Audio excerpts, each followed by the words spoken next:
অনেকদিন পর শীতের সবজি দিয়ে হবে ডিমের রান্না। তো ডিমগুলো সেদ্ধ করে নিয়েছি, এদিকে ফুলকপি আলুটা কেটে ভাপিয়ে নিয়েছি। এই আলুটা কিন্তু ওই 3 চক্কি আলু, যেটা গাছে ধরে লতাপাতা গাছে।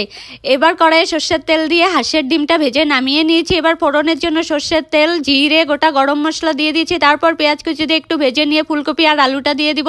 এবার কাঁচা লঙ্কা, টমেটো কুচি, ক্যাপসিকাম, মটরশুঁটি সব দিয়ে আর একটু ভালো করে ভেজে নিয়ে তারপর ঢাকনা দিয়ে দিব। এবার ঢাকনা তুলে দিয়ে দিব লবণ, হলুদ, শুকনো লঙ্কার গুঁড়ো, জিরে গুঁড়ো দিয়ে ভালো করে ভেজে নিব।